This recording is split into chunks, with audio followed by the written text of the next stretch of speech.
Bienvenue au phare de Kerbel.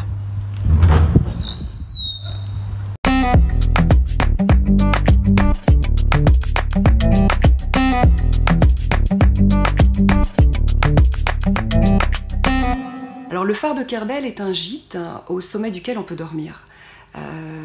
C'est le seul phare en France au sommet duquel on peut dormir. Il y a d'autres phares qui peuvent accueillir du public, mais en bas, dans la maison de gardien. Celui-ci, on peut dormir au sommet.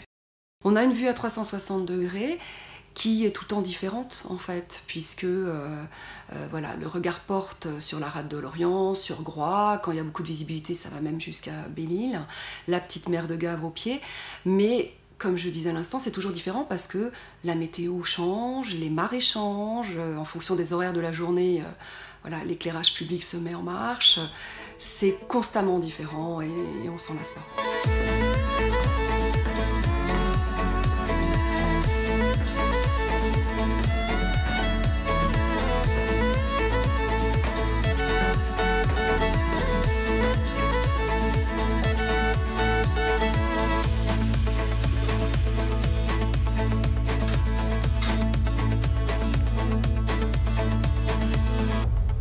Historiquement, c'est un feu d'alignement. Il a été construit en 1913 pour aider les bateaux à rentrer dans la rade de l'Orient.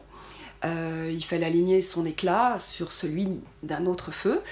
Il était bien sûr éclairé à l'huile de pétrole. Il fallait monter chaque jour 2 fois 8 litres d'huile de pétrole. Et ensuite, en 1932, il a été électrifié, ce qui a considérablement facilité la tâche de la gardienne de phare, puisque c'était une gardienne de phare. Ensuite, il a été en fonction donc jusqu'en 89-90, date à laquelle les phares et balises l'ont désaffecté.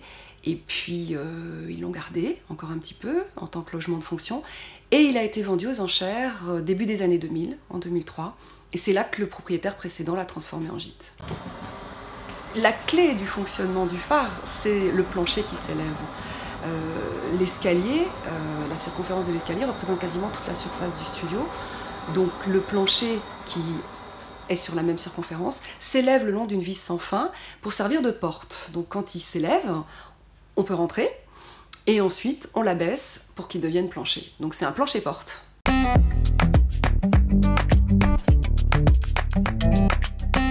Ce qui est assez sympa, c'est quand on est complice d'un événement particulier. Moi, j'ai des personnes qui ont voulu faire des demandes en mariage, par exemple, qui sont venues avant, qui sont venues faire un repérage, avec lesquelles on a bâti le scénario pour que la surprise soit gardée jusqu'au dernier moment, ou pour qui il a fallu mettre des fleurs pour que la personne les trouve en arrivant. Donc c'est tout ce petit côté un peu en cachette, qui est plaisant parce qu'on sait qu'on prépare une belle surprise pour quelqu'un qui aura les yeux émerveillés en arrivant.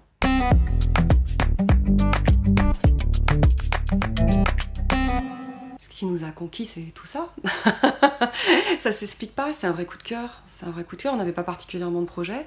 On est venu et quand on l'a vu, on a craqué. C'est un coup de cœur ou un coup de foudre. Un des deux.